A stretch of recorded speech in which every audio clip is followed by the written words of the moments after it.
Hi, in this video we'll be covering two main topics. First, what the word indigenous actually means when referring to groups of people. And second, how Israel supporters misappropriate this concept to frame Israelis as indigenous people, and why some of the common arguments they make to this end are invalid. So yeah, let's get right down to it.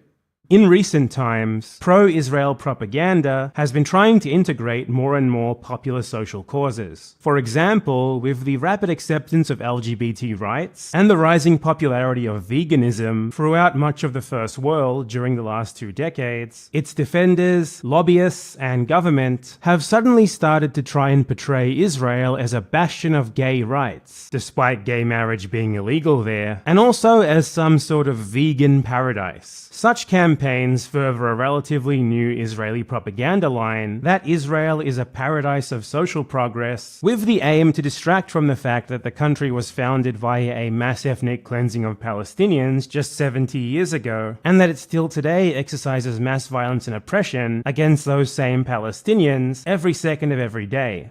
Imagine an ad for apartheid South Africa with 2 gay people smiling while they eat vegetables, with the tagline, "Not so racist and repressive now, are we?" It's the same thing. It's designed to manipulate the emotions of casual observers who might not think to ask, and just how exactly does this do anything to negate your ethnic cleansing and occupation of Palestine? Indigenous issues have also gained a lot of currency worldwide over the last 3 or 4 decades. People are more and more conscious of colonialism and the struggles of indigenous peoples than ever before, a fact emphasized by the UN passing its Declaration on the Rights of Indigenous People back in 2007, showing just how mainstream the discussion has become. Of course, this is just a start, as there's still an incredibly long way to go, and there's no shortage of dishonest attempts to co-opt indigenous struggles, like how Israel supporters have. Relentless in their attempts to appropriate just about any issue for propaganda purposes, pro-Israel propagandists have taken note of the currency that indigenous issues now have. Hence, some of them have started painting the dominant Israeli Jewish population as indigenous, with the aim of convincing others that Israel is not actually a state formed largely by migrants with no connection to Palestine, who moved there en masse and ethnically cleansed most of those who were there beforehand, but rather simply the legitimate indigenous people retaking their rightful territory. You might have seen some of this rhetoric before, as it's becoming more and more common. There's dozens of articles making this claim, take your pick. And probably the most illustrative example of the extreme end is this bizarre pro-Israel organization /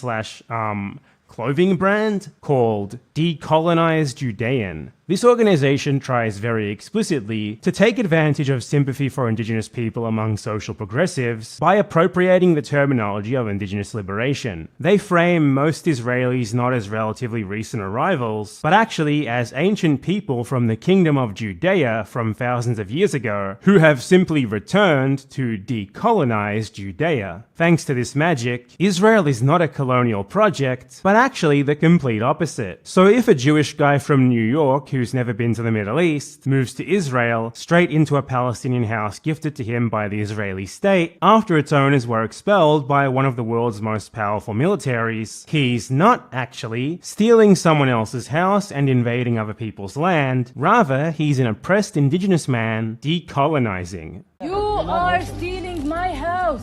And if I don't steal it, someone else is gonna steal it. No. Nice one, Brayden. You're definitely just like a Native American dude. It's appropriating the rhetoric of indigenous empowerment and decolonization to attempt to legitimize Israel's current colonialism, a particularly unsubtle attempt to completely invert the reality of the situation. That's exactly the sort of narrative that we're going to be dissecting in this video.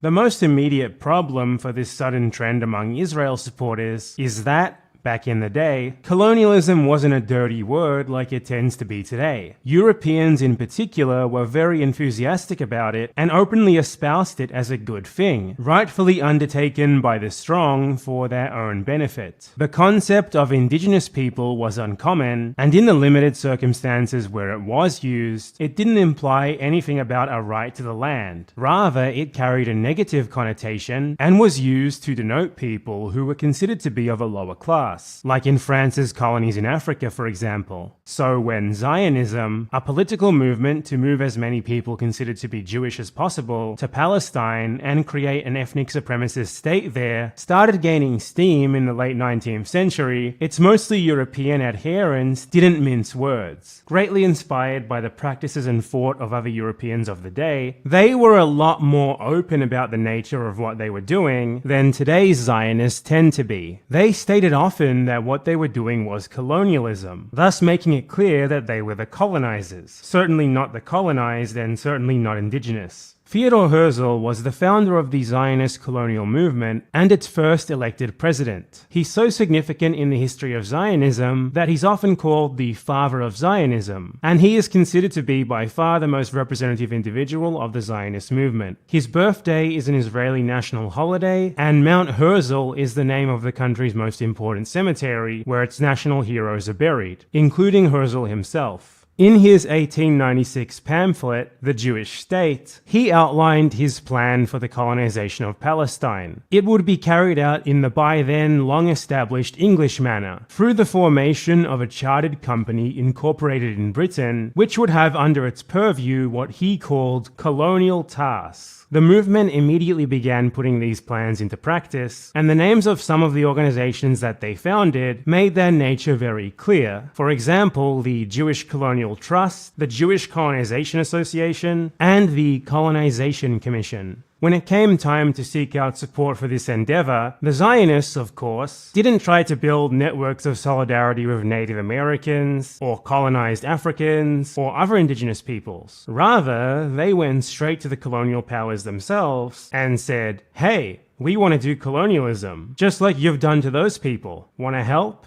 So Herzl sought out meetings with British colonial officials, like the colonial secretary, Joseph Chamberlain. To him, he described the Zionist idea as an opportunity for the British Empire to become bigger by sponsoring a rich colony, and requested the granting of colonial rights. And Chamberlain responded in the same terms, referring to Herzl's request as one for the right of colonization. He also very tellingly wrote to Cecil Rhodes, the most significant British colonial leader and ideologue in Africa, responsible for the colonization of Rhodesia, Zambia, and much of South Africa, where he killed, displaced, and dominated countless indigenous people. Herzl clearly saw this as something admirable, something which was to be emulated. That's why he asked Rhodes for his blessing for the Zionist colonization of Palestine. You are being invited to help make history. It doesn't involve Africa, but a piece of Asia Minor. Not Englishmen, but Jews. How, then, do I happen to turn to you, since this is an out-of-the-way matter for you? How indeed? Because it is something colonial. Vladimir Jabotinsky, a prominent Zionist paramilitary leader who came a generation after Herzl and who inspired countless others, including multiple future prime ministers of Israel, made this even clearer when he talked about the stark reality of the Zionist project, making reference to lessons learned from previous European colonization endeavors. It is utterly impossible to obtain the voluntary consent of the Palestine Arabs for converting Palestine from an Arab country into a country with a Jewish majority. My readers have a general idea of the history of colonization in other countries. I suggest they consider all the precedents with which they are acquainted and see whether there is one solitary instance of any colonization being carried on with the consent of the native population. There is no such precedent. This is equally true of the Arabs. They feel at least the same instinctive, jealous love of Palestine as the old Aztecs felt for ancient Mexico, and the Sioux for their rolling prairies. Every native population in the world resists colonists as long as it has the slightest hope of being able to rid itself of the danger of being colonized. This is what the Arabs in Palestine are doing, and what they will persist in doing as long as there remains a solitary spark of hope that they will be able to prevent the transformation of Palestine into the land of Israel. Elsewhere, he also wrote, "The iron law of every colonizing movement, a law which knows of no exceptions, a law which existed in all times and under all circumstances. If you wish to colonize a land in which people are already living, you must provide a garrison on your behalf, or else give up on your colonization. For without an armed force which will render physically impossible any attempts to destroy or prevent this colonization is impossible. Not difficult, not dangerous, but impossible. Zionism is a colonizing adventure, and therefore it stands or falls by the question of armed force." Pretty clear there, right? As mentioned beforehand, they had no reason to sugarcoat any of this, as Israel and its supporters sometimes do today, because at that time, colonization was seen as a positive thing. To them, being able to colonize meant that you deserved to take the land, and the victims of these conquests simply deserved their fate. The Zionist movement also framed themselves as bringing civilization to lands that were supposedly barbarous, just as other colonists had for centuries. In The Jewish State, Herzl wrote that his proposed colony would be an outpost of the European colonial powers in the Middle East. "We should there form a portion of the rampart of Europe against Asia, an outpost of civilization as opposed to barbarism. We should, as a neutral state, remain in contact with all of Europe, which would have to guarantee our existence." Interestingly, what Herzl prescribed there back in 1896 is exactly what Israel ended up becoming. Today, it enjoys the unconditional backing of the Western powers, regardless of its everyday atrocities, due to its utility as an outpost of their interests in the region. Herzl also said the same thing in even clearer terms at the First Zionist Congress in 1897. "It is more and more to the interest of the civilized nations, and of civilization in general, that a cultural station be established on the shortest road to Asia. Palestine is this station, and we as Jews are the bearers of culture, who are ready to give our property and our lives to bring about its creation." Taking inspiration from other settler colonial endeavors before them, the Zionists also planned for many decades a massive removal of the pre-existing native population, which was then quickly carried out via the Nakba after Israel was finally founded many decades later. From the beginning, the existence of a prior non-Jewish population in Palestine was seen as a barrier to the desire of a purely Jewish colonial state. The Palestinians were, for the Zionists, a problem that needed a solution, just as, say, Native Americans had been for the USA and Canada. They were not moving to Palestine to live alongside Palestinians in peace. They were doing so with the goal of getting rid of them and taking over. Herzl wrote, "We shall try to spirit the penniless population across the border by procuring employment for it in the transit countries while denying it any employment in our country. Both the process of expropriation and the removal of the poor must be carried out discreetly and circumspectly."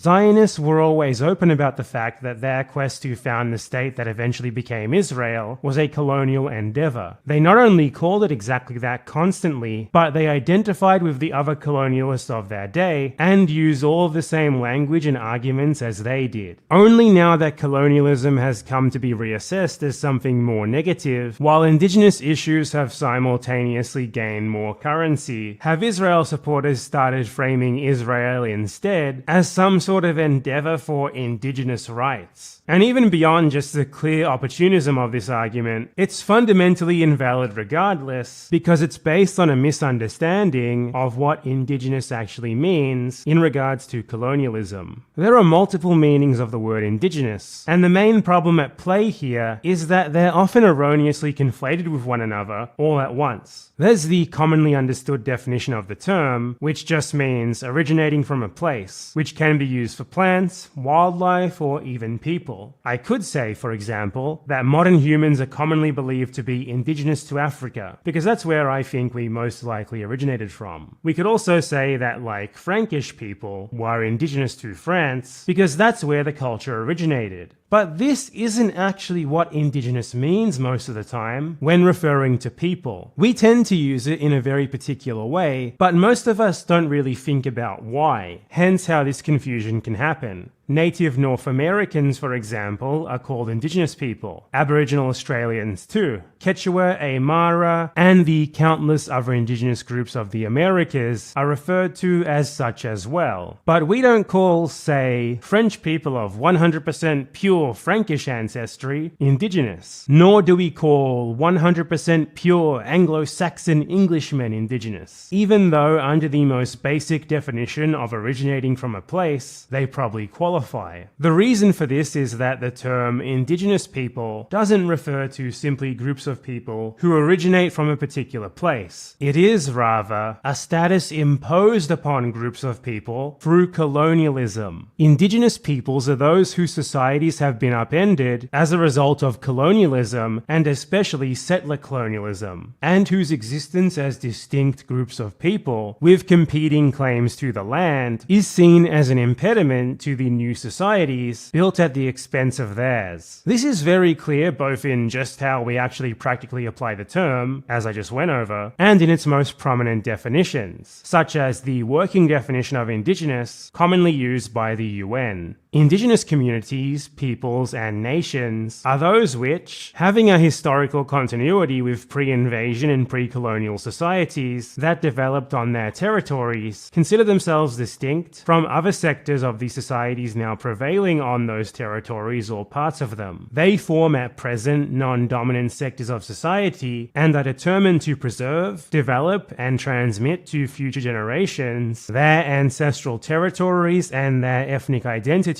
as the basis of their continued existence as peoples, in accordance with their own cultural patterns, social institutions, and legal system. So, two very key criteria there. 1, pre-colonial continuity, and 2, being a non-dominant sector of society, or another marginalized society entirely. Clearly, being indigenous is synonymous with presently being under some form of colonization. Another commonly used definition is the International Labour Organizations, which is basically the same. It reads, descent from populations who inhabited the country or geographical region at the time of conquest, colonization, or establishment of present state boundaries. They retain some or all of their own social, economic, cultural, and political institutions, irrespective of their legal status.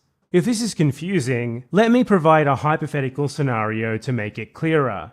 Imagine that the French decide to invade and colonize England. They want to systematically get rid of everyone there to make space for French settlers, and as a result, try to destroy and supplant English society with the aim of replacing as much of it as possible with their own. So, they attack, take over the entire country, and succeed in driving all of the survivors into Newcastle, which they surround and then dub the Newcastle Reservation. The people who were there beforehand would, as a result of this, become indigenous, because now they would be colonized. And this wouldn't be at all limited just to those who claim descent from ancient Britons from thousands of years ago. That would actually be entirely irrelevant, because it is, rather, a status imposed upon everyone who was a part of the society that the French supplanted, and who continues to be a part of it and struggles to maintain it afterwards. So it doesn't matter if we're talking about a 100% Anglo-Saxon Englishman, or an English guy of Pakistani ancestry, or even just a new immigrant who was unlucky enough to arrive just a few days before the invasion began. They'd all be just as indigenous as one another, because they form a part of the society or societies that the colonizers are trying to replace with their own. So people become indigenous as a result of colonialism, not simply due to ancestry,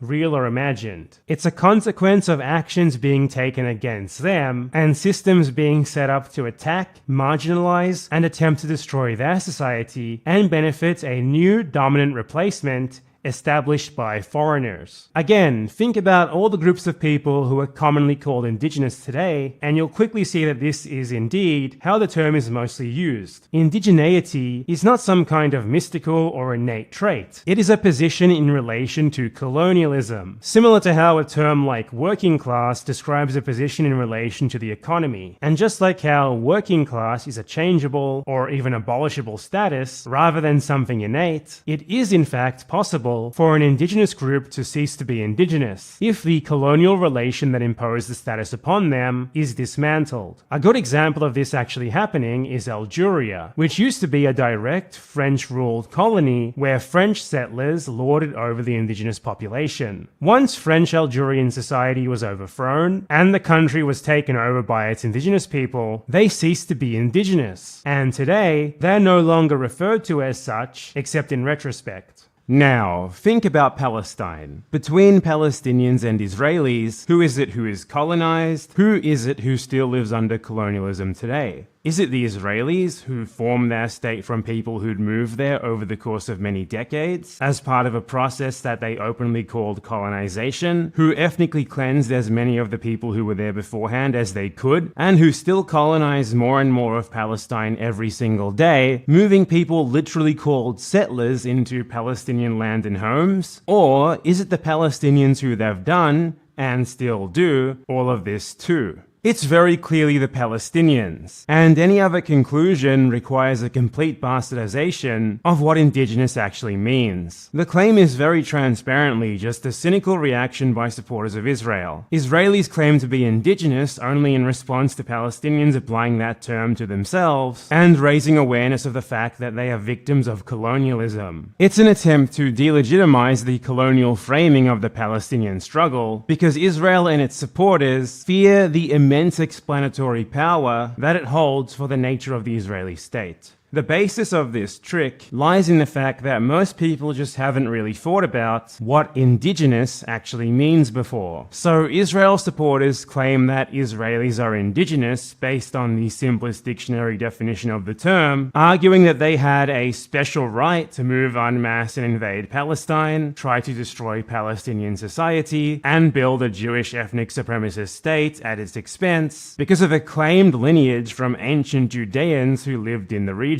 But as we just went over, a connection, real or imagined, to a multiple millennia old polity is not the basis of what makes a group of people indigenous, so the very premise of the claim is invalid. And it's even dumber in the cases where they go beyond that and appeal to religion, as if claiming that your God promised you something could ever seriously justify a settler colonial conquest to anyone but the group carrying it out and other such religious kooks. And back in the day, American settlers also constantly claimed that the USA was gifted to them by God to justify their Native American genocides, so the Israelis aren't even particularly original here. I've already definitively dealt with these sorts of arguments by explaining what it actually means to be indigenous and what indigenous claims to sovereignty are actually based on. Indigenous people make claims for land taken from them against the very same societies that took it, and that still marginalize them today as a result. Not simply the idea that they're the same people that lived somewhere 2,000 years ago. It would be ridiculous if some Native Americans migrated to Europe and then 2,000 years in the future, people claiming to be descended from that group said they have a divine right to cross the Atlantic and conquer North America on that basis. That's the actual equivalent to the pro-Israel argument here. It's clearly nothing like real indigenous claims to sovereignty,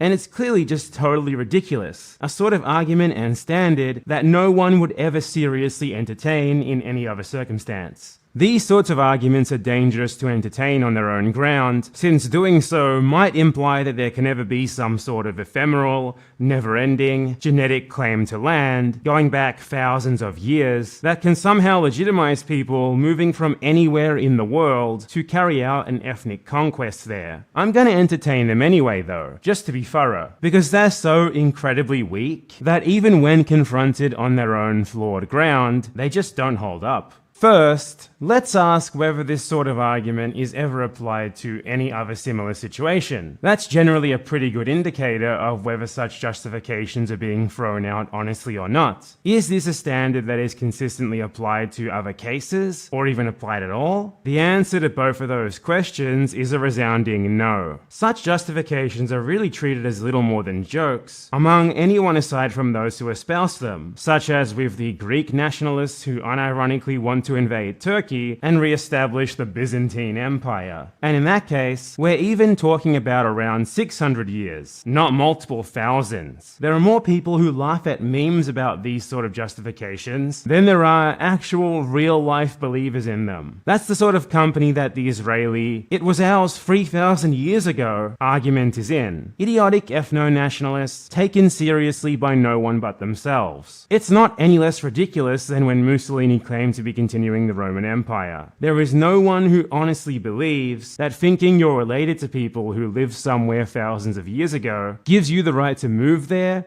take over, and displace the present inhabitants. It's clearly not a justification that's taken seriously even by its proponents, rather just a haphazard talking point hatched to cause confusion. We can also ask whether this standard is even applied in practice by the Israeli state that it supposedly legitimizes. If not, then it's even clearer that it's just not something that anyone genuinely believes justifies Israeli colonialism. So, do present-day Israeli individuals need to provide the state with any proof that they are actually the descendants from the ancient Judeans whose lineage they claim legitimizes their conquest of Palestine? Is there some 2,000 or 3,000-year-old corpse found in Palestine, which each of them has a proven genetic connection to, which supposedly legitimizes their ethno-state? Most Israelis can, at most, trace their descent from Jewish individuals going back a couple of generations, just like how most of you watching this probably have proof of at least who your parents and grandparents were. But this means nothing in regards to Palestine, since the vast majority of those recent ancestors didn't actually live there before Zionist colonization, nor did the recent ancestors of those ancestors. They certainly have never proven that they're each individually descended from ancient Judeans from thousands of years ago, nor is evidence of anything even remotely of the sort asked of migrants to Israel. In order to be allowed to migrate to Israel and move into a stolen Palestinian house, all the Israeli state requires is that you have documents attesting to a Jewish mother or grandparent. They don't accept anything further back than that. So not only is the ancient ancestry of said mother or grandparent considered to be just totally irrelevant, but their more immediate ancestry is too. They could have absolutely no traceable ancestry from ancient Palestine, or they could have even just converted. It doesn't matter. The question of this supposedly crucially important ancient population, that according to this argument is what legitimizes the existence of Israel today, is not seen as important enough by the actual Israeli state itself to even consider in its laws on who's allowed to move and live there. There is one caveat here that kinda puts a wrench into my argument and proves me completely wrong. The Israeli government does also accept DNA tests as a basis for Jewish migration, and anyone who can prove descent from ancient Judeans in this way is welcomed. Nah, actually I made that up. Israel does not accept ancestry tests as justification for Jewish migration under the so-called law of return. Even if you had a test that somehow proved you were a direct descendant of King fucking Solomon himself, it wouldn't matter. The only time they accept DNA tests is to prove that someone is a direct relative of a presently existing Jewish citizen of Israel, and only in a few limited instances where other documentary proof has been lost, certainly nothing ancient. So if the Israeli state and Israelis themselves aren't even willing to put their money where their mouth is on this one, if they're unwilling to accept or require proof of descent from ancient people of the region as a justification for being allowed to live there at the expense of Palestinians, then certainly no one else should give this idea any credence.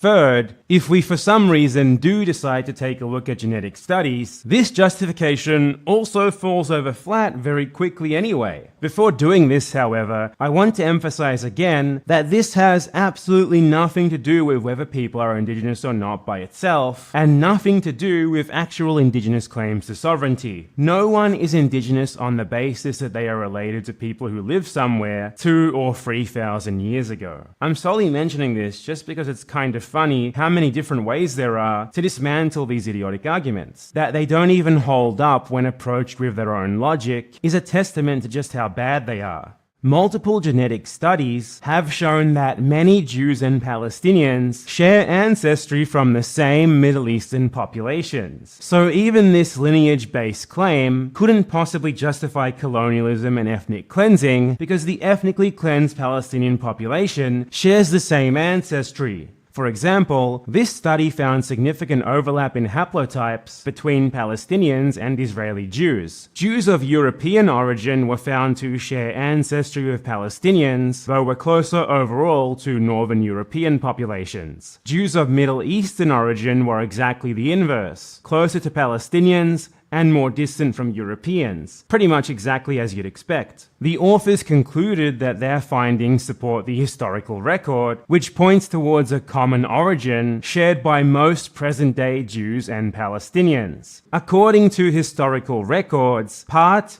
or perhaps the majority of the Muslim Arabs in this country descended from local inhabitants, mainly Christians and Jews, who had converted after the Islamic conquest in the 7th century AD. These local inhabitants, in turn, were descendants of the core population that had lived in the area for several centuries, some even since prehistorical times. On the other hand, the ancestors of the great majority of present-day Jews lived outside this region for almost 2 millennia. Thus, our findings are in good agreement with historical evidence and suggest genetic continuity in both populations, despite their long separation and the wide geographic dispersal of Jews. This is consistent with other genetic studies, such as this one, which found that most modern-day Jews, and particularly Middle Eastern ones, are not statistically different from modern-day non-Jewish Middle Eastern populations, and that they are most closely related to Palestinians and Syrians. The results additionally indicated that some Middle Eastern Jewish populations are even more closely related to Palestinians than they are to European Jews. A third study came to very similar conclusions when it looked more directly at the genetic relatedness between present-day Middle Eastern populations and actual direct genetic material from ancient human remains dated to around 1500 BC, which were found in Jordan, Palestine, and Lebanon. They concluded the genomes of present-day groups, geographically and historically linked to the Bronze Age Levant, including the great majority of present-day Jewish groups and Levantine Arabic-speaking groups, are consistent with having 50% or more of their ancestry from people related to groups who lived in the Bronze Age Levant.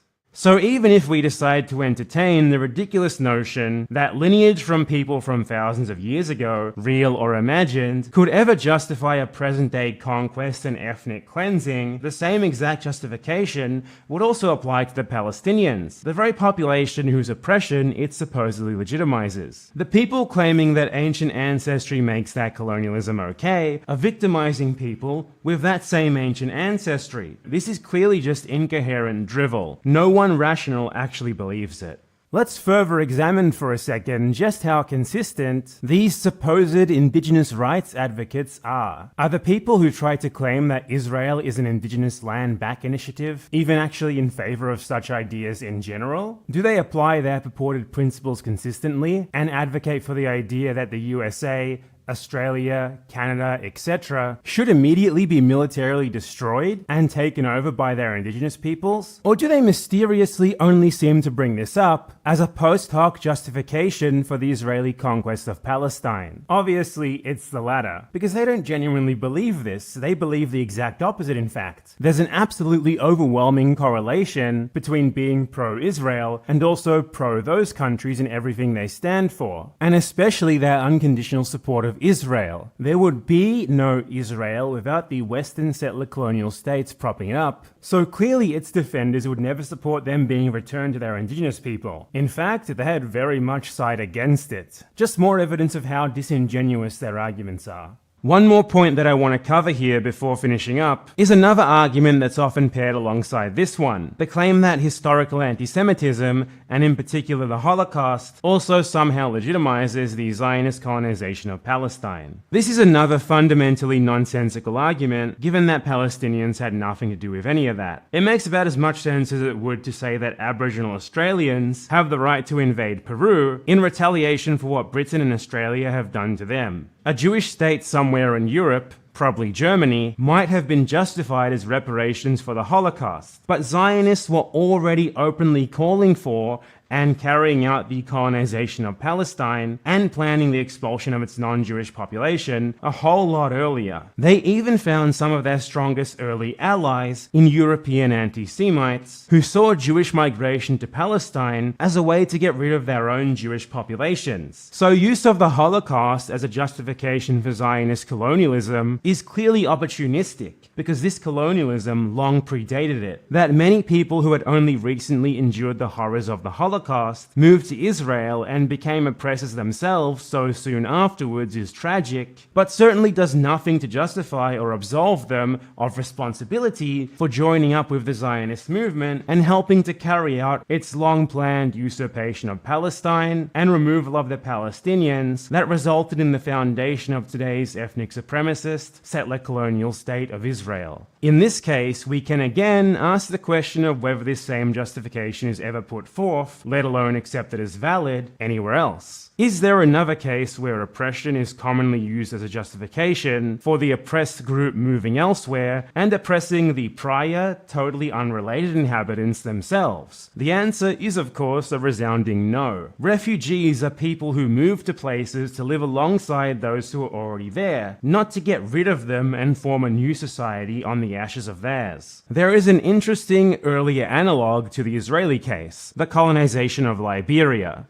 In the early 19th century, white Americans who wanted to get rid of the growing population of black people freed from slavery there hatched the idea to send them to colonize somewhere in West Africa. After all, the logic went, that was where they were originally from a few generations ago, wasn't it? Much like in the Israeli case, their ancestry was used as a justification for colonization. Thousands of black Americans either signed up or were coerced into the scheme. These Americo-Liberians, as they came to be known, colonized the indigenous population, installed themselves as the country's rulers, and oppressed everyone else for their own benefit. A regime they maintained from 1822 until 1980. There's many of similarities shared between the story of Liberia and the oppression justifies Israel argument. Black Americans were clearly an oppressed group, most evident in the fact that slavery was still very much ongoing in the US when the colonization of Liberia began. Does that mean that it was cool and good for them to move there, colonize the land, and oppress its indigenous population for 158 years? The answer is pretty clearly no, and this is reflected in most remotely reasonable opinions on Liberia's founding today, just like the Zionist colonization of Palestine was and still is. It's also another excellent example of what indigenous actually means. In this case, despite their recent, couple of 100-year-old West African ancestry, and the fact that some of them very well might even have had ancestors from Liberia specifically, the Americo-Liberians were not indigenous. Their victims were.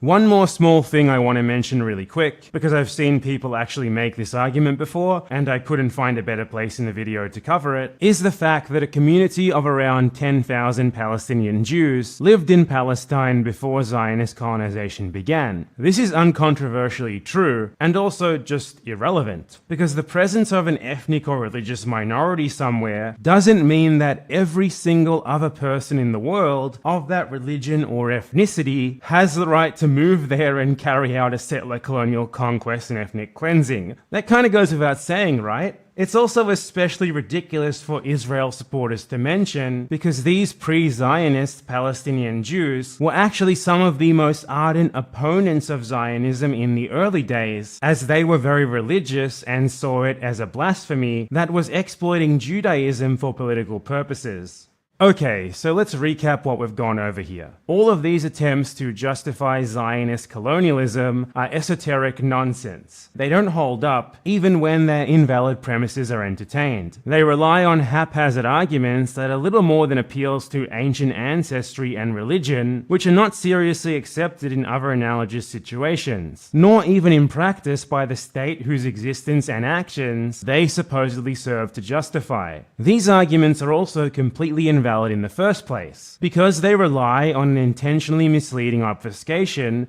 of what it means to be indigenous. They want it to mean, we think we're related to people who lived here thousands of years ago, but it actually describes a relation to ongoing colonialism. These arguments are nothing more than cynical attempts to delegitimize the correct claims of Palestinians to indigenous status, made by pro-Israel propagandists who are losing control of the narrative in a world that is increasingly waking up to the reality of the Israeli colonization of Palestine.